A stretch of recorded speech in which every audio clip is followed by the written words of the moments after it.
The Giants can't quite sweep the Royals this afternoon. The Bats stay quiet, which is actually kind of surprisingly something that happened this entire homestand, even though they went 6-3 overall on the homestand. So we'll break down the good, the bad, and the ugly next. You are Locked On Giants, your daily San Francisco Giants podcast. Part of the Locked On Podcast Network, your team every day.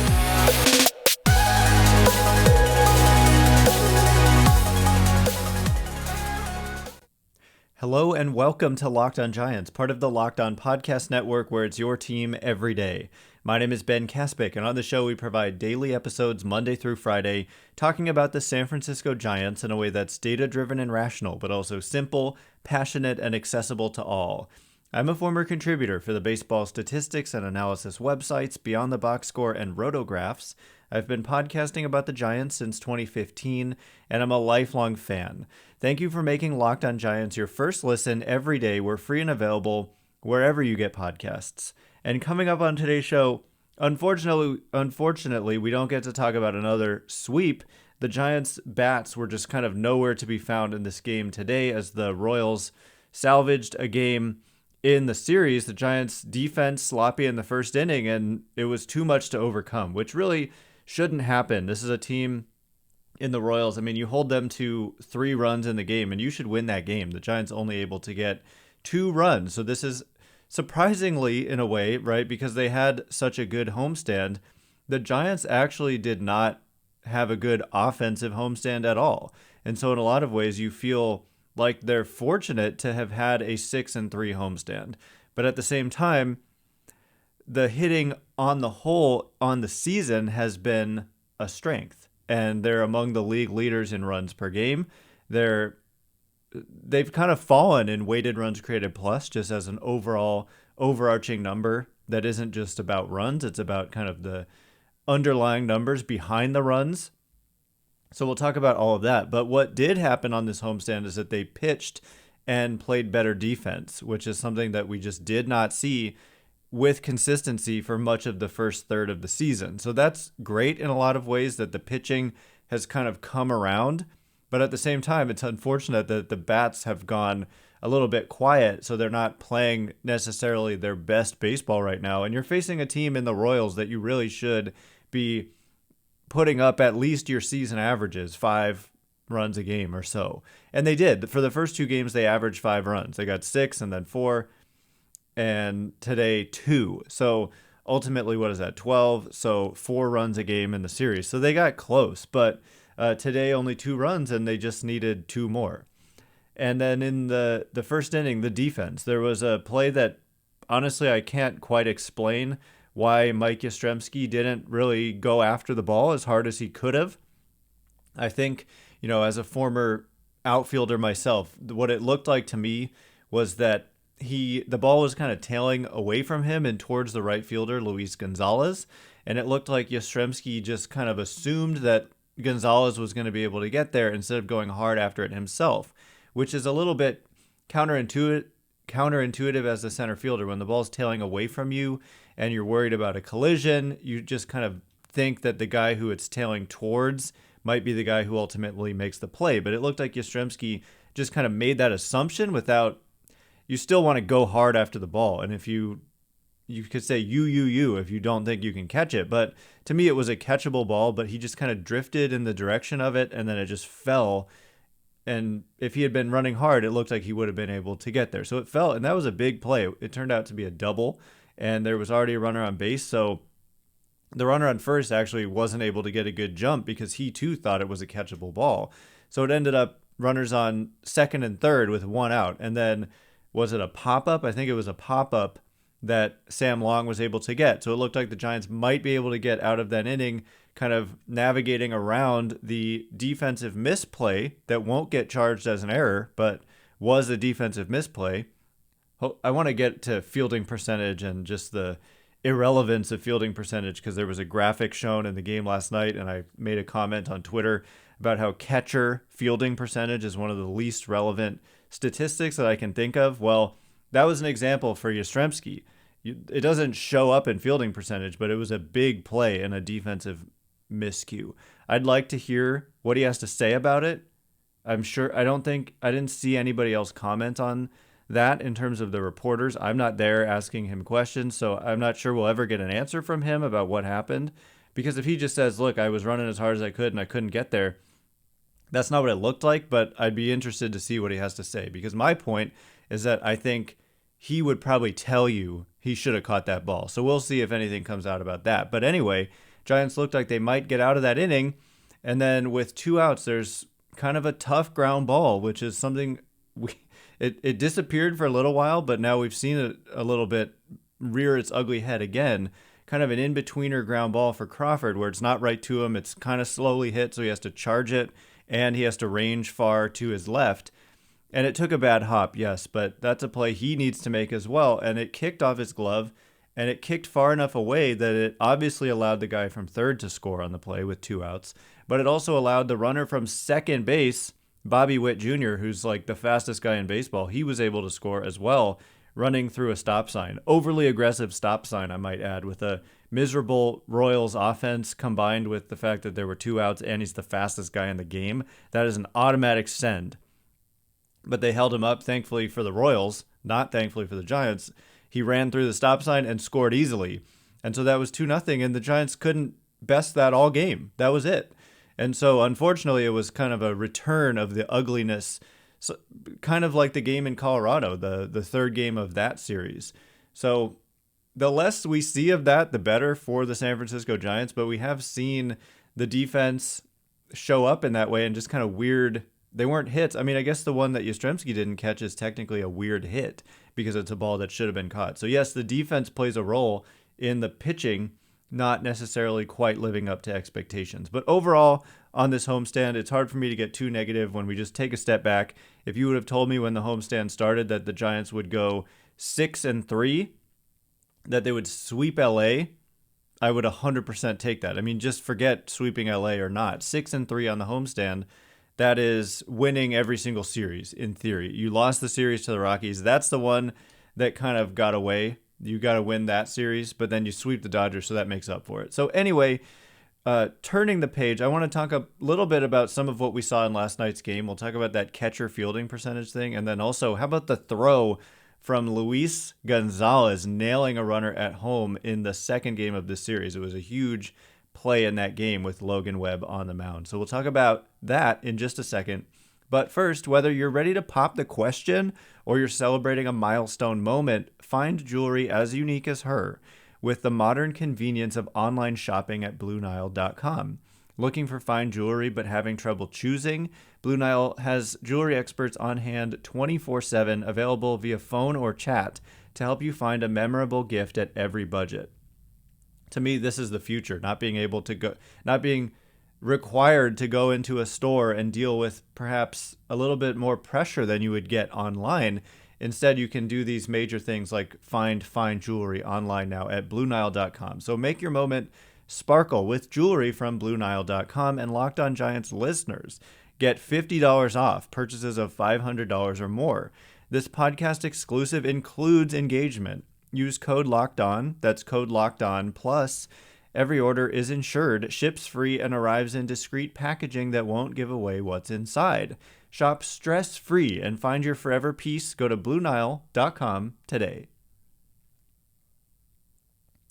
All right, as promised, we're going to talk about some of the positives from the second game of the series because we didn't really get a chance to talk about it. This is our podcast for Wednesday, and so we didn't do a reaction to yesterday's game. So we're going to get you caught up on some of that, and also ultimately get to some injury updates. They continue to happen, and there's another roster crunch that's looming.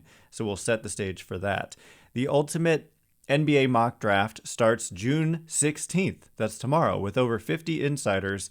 Nothing equals the ultimate NBA mock draft. The Locked On NBA Big Board draft experts plus the Odyssey insiders. First pick is June 16th. Search Ultimate NBA Mock Draft and follow now so you don't miss a pick. So yeah, there was a lot of positives that came out of the second game of this series. I do just want to talk about a couple of fun notes. I want to say like to educate, but that's not that's a little bit conceited. What I mean is that I know there are some people out there clearly, because they put this on our television. This is kind of a random thought. I want to make sure I get to it though. But they showed Salvador Perez and his fielding percentage, and it was just this big prominently featured graphic on the television broadcast. And Salvador Perez was number one. I think this was saying since like 2010 or 2011 or a long time. And it was like catcher fielding percentage leaders all time, or at least in the last 10, maybe it was all time. Can't remember what it said because it was so irrelevant. And Salvador Perez was number one and Buster Posey was number two. Now, why is it irrelevant, you might ask? Because fielding percentage. It is hard for me to think of a less relevant statistic in baseball than catcher fielding percentage, or at least like a number that's less relevant compared to what else is at our disposal for evaluating a specific thing. And so the issue with that is that what are the opportunities for catchers to impact the game? How do catchers impact the game? The number one thing that it is, know it or not, is pitch framing. Okay, it's getting called strikes on pitches that are borderline, basically. And so we have ways to evaluate this at this point, but certainly fielding percentage doesn't even remotely consider that. It's not, you could be the worst framer of all time. In fact, I could go back there and be a catcher and have a decent fielding percentage. In fact, I may be able to convince you I could even have a 1,000 fielding percentage, because passed balls are not errors. So what do catchers do that impacts the game defensively? Number one thing is framing. You're also talking about like leadership stuff and pitch calling, pitch blocking. But again, a non-executed block is a passed ball or a wild pitch. The pitchers get blamed. If it's in the dirt and it kicks off of you, the pitchers get blamed no matter what. If it hit the dirt, that's on the pitcher. It's called a wild pitch. And if it just like, if I'm just sitting there with my glove up and it hits off my glove and goes to the backstop and I just completely whiffed on it, it's a pass ball, but that's not an error. So that does not show up in fielding percentage. So what are even my opportunities to make an error as a catcher? It's throws and like dropped pop-ups, which, how often do pop-ups to the catcher happen? Not very often, sometimes, but certainly less often than like ground balls to infielders. And also throws, as long as even if you like are a terrible guy at throwing people out on attempted steals, as long as like if they're safe all the time, that's not an error. Doesn't show up. It doesn't get factored into fielding percentage. So anyway, the most important thing though is the framing. And if you go to Baseball Savant, they've got that strike zone you see on TV. That's like through StatCast, and so all of this data goes into Baseball Savant, and we can see when you're a catcher, what is the rate at which you get strikes on basically borderline pitches? We define it as the shadow zone, and it's like, I don't remember how many inches, but it's basically the borderline of the zone. In the zone, on the edge, and out. It's called the shadow zone. And so what is the rate at which you get called strikes on pitches that you catch in that area? That's called like framing runs added. And since 2015, which is when StatCast first went online, number one in baseball is Yasmani Grandal. Number two in baseball is Buster Posey at, I had it pulled up yesterday. I think it was like plus 60 runs since 2015. And remember, he didn't play in 2020. He didn't play in 2020, opted out, and hasn't played this year. Dead last in all of baseball is Salvador Perez at, what was it, minus 77 runs.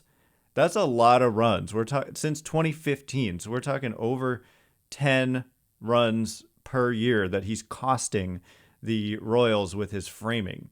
Okay, and Posey was more like plus 10 when he was out there per year. So that's a 20 run per year swing, and it's just 100% disregarded by fielding percentage. So I just think like it's 2022. We need to understand like what's going into evaluation. And I love Kruk and Kuip. Like they belong in the Hall of Fame. They're absolute legends. They can say whatever they want. But I just have to point out, they said that Salvador Perez was a Hall of Fame candidate and that he was going to get serious consideration. He's not. There's just no chance. He's not a good framer. He hasn't been that good of a hitter. He had a great home run hitting season last year, but he's like orders of magnitudes worse than Buster Posey was, offensively and defensively. And fielding percentage doesn't tell that story. And so that something about that just irritates me when you prominently feature statistics that are irrelevant and that we have better ones and they just get ignored. So that's why I have a tiny little platform here. I mean, a lot of you listen, so it's not maybe tiny, but a relatively small platform here with this podcast. So I'm going to take every opportunity to talk about these things when I think that something's going on and said that maybe isn't the most significant. It also means the Giants didn't play well today if we're spending that long talking about that. But I do want to talk about more from this game. Luis Gonzalez just proved himself to be even more borderline indispensable. I'm giving pause before I say he's indispensable because I think, like with the roster crunch I referenced, it has to do with Lamont Wade Jr. getting closer to returning. The captain, Brandon Belt, he returned for the middle game of the series. He pinch hit, got hit in the foot on the first pitch he saw back from the IL. And in a corresponding move, Donovan Walton was optioned. So they don't really have an obvious move to make when Lamont Wade Jr. is ready to come back. So coming up in just a second, we are going to broach the topic again. Is Luis Gonzalez a candidate to be optioned, even though he's doing things like hitting all the time and throwing guys out? We're going to talk about the specifics from that throw and why it was actually, I mean, historic is a strong word, but it was one for the record books in the history of the StatCast era for the Giants. We'll talk about why momentarily. But first, our next partner has a product I use literally every day. I started taking AG1 because I wanted to see what all the hype was about. What is this stuff? With one delicious scoop of AG1, you're absorbing 75 high-quality vitamins, minerals, whole food sourced superfoods, probiotics, and adaptogens to help you start your day right. This special blend of ingredients supports your gut health, your nervous system, immune system, energy, recovery, focus, aging, all of the things. It's also lifestyle friendly, whether you eat keto, paleo, vegan, dairy-free, or gluten-free, and most importantly to me, contains less than 1 gram of sugar. So right now, it's time to reclaim your health and arm your immune system with convenient daily nutrition. It's just 1 scoop in a cup of water every day. That's it. No more need for a million different pills and supplements to look out for your health. To make it easy, Athletic Greens is going to give you a free 1-year supply of immune-supporting vitamin D and 5 free travel packs with your first purchase. All you have to do is visit athleticgreens.com/MLB network. Again, that's athleticgreens.com/MLB network to take ownership of your health and pick up the ultimate daily nutritional insurance. BetOnline.net is your #1 source for all your betting stats and sports info, period. Find all the latest sports developments, news, and odds, including this year's basketball championship matchup. I relish every opportunity I have to talk about that. Another amazing Warriors win. Steph Curry just was not good in this game, and yet the Warriors supporting cast stepped up. And so there's a lot of action you can look at, including finals MVP. Maybe it's more of a conversation at this point with the game Curry had. Maybe he's about to go off in game 6. Maybe we're going to get game 6 Clay. So check out all the action at BetOnline. You can also check out NHL Hockey Conference Finals action, Major League Baseball, and of course, the latest fighting news from MMA, UFC, and boxing. BetOnline is your continued source for all your sporting wagering information, including live betting, esports, and more. Head to the website today or use your mobile device to learn more about the trends in action. BetOnline, where the game starts. All right, as promised, just some more to catch you up on. I want to talk about this Luis Gonzalez throw. If you didn't see it, it's worth rewatching. Man, that's another thing. For some reason, I've just been salty these last few days. I just am like, I've got my opinions and I'm ready to share them, which sometimes I like to keep them to myself, but sometimes it's like a snowball rolling down a hill. Once I get going, they all come out. So, I mean, I'm not fired up about the strike zone today, which is funny because I could be. I thought the zone was pretty bad today, although it helped the Giants and it hurt them. Bad strike 3 called a rough in the 9th inning, leading off the inning. It was 6 inches below the strike zone on a curveball. So, it was just not a strike. Strike 3, 1 out in the inning. But the Giants, they didn't really deserve to win this game. They didn't play well. They didn't hit well. But the Luis Gonzalez throw is going to get me going on the camera angle thing. And some of you saw my tweet about the camera angle. But let's talk about the throw first. So Luis Gonzalez nails a guy at home. This was Logan Webb still on the mound. This is a whole story too. Gabe Kapler left him in. It was the seventh inning with 2 on and 1 out. Pitch count over 100. Kapler goes to the mound. Harleen Garcia warming up. Seems pretty clear they're going to take him out, but they do not take him out. Kapler talks to him. He said he just wanted to check in with him and make sure he was feeling good and that he was in a good place mentally, and he was. And Kapler, after the game, said that he also wanted to make sure Webb knew that this was a situation they were going to go to him for more than one more hitter. They had him facing multiple hitters still, which is really interesting and a little bit unorthodox for Kapler, a starter that deep into a game, over 100 pitches, guys on base.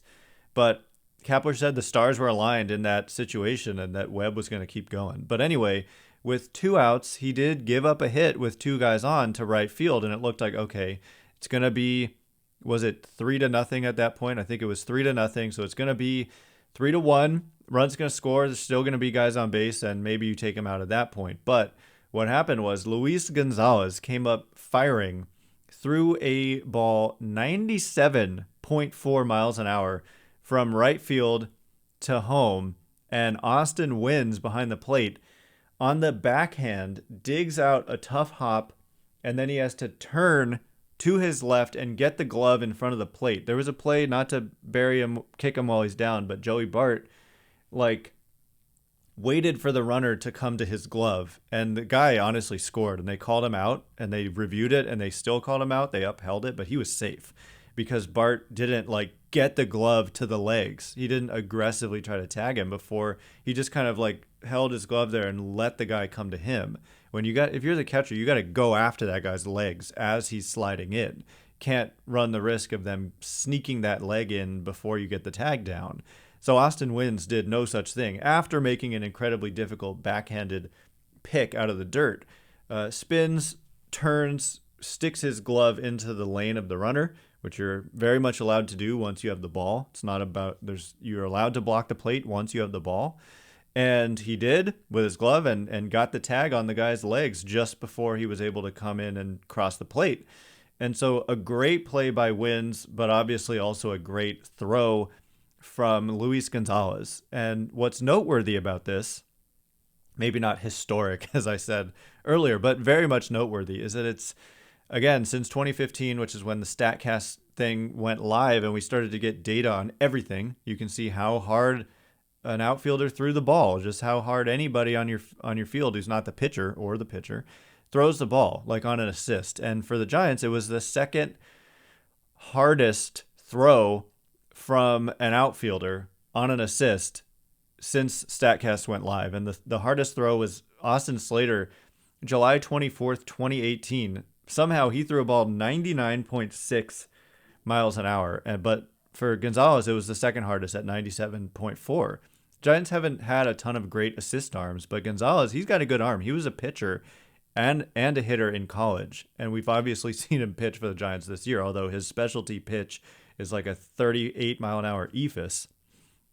But anyway, I do just have to point out, it's not apples to apples comparing these throws and their velocities to pitchers, because the pitchers don't have a running start like that. So if you have a guy who throws high 90s as a pitcher and you let them get a running start with momentum, all their body's momentum, into the throw, they're going to throw harder than that. So it's very impressive, but I just have to point out, it doesn't mean he could throw 97 off a mound because he wouldn't get a running start. But anyway, he's making himself, he's just doing things to help the team win each and every day. And the question is, what do they do when Lamont Wade Jr. comes back? Because there are only 3 possibilities as I see it right now. If everything else was as it is and no new injuries crop up, you either put somebody on the injured list like Tommy LaStella or Evan Longoria, who have not really been able to play the field lately, and that's a detriment to your team, and you want to have guys who are able to be more productive on offense and on defense. I don't think they want just set DH guys. They want their DH to be rotated through and that everyone contributes defensively, because it hurts your value if you don't have any defensive value. And so that's the case right now with La Stella, except he started at first base today, so maybe not. So that makes it more complicated.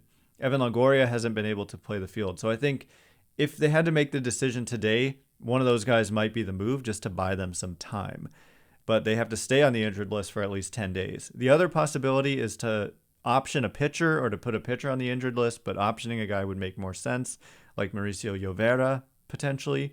But the issue is that would leave you with 12 pitchers. And just historically, they do not like to go with 12 pitchers. And more specifically, they want to go with as many pitchers as possible because you have to use them. And they just don't want 12 pitchers for any kind of extended period of time.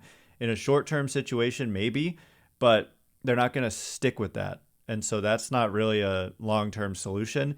And then the third possibility is that somebody from the position player side gets optioned. And the only guys on the position player side who can be optioned are Luis Gonzalez, Mike Yastrzemski, and Austin Slater. Some people say it's an easy call, option Austin Slater. No, it's not easy, and that's not going to happen because he's one of the few guys who, like, when they're facing a lefty, he is a key part of that lineup. And so, I mean, I guess you could say that Gonzalez is too, but if Wade is coming back, you've got Jock Peterson, you've got Mike Yastrzemski, and you've got Lamont Wade. So you can kind of make a full outfield of players who fill that same kind of role.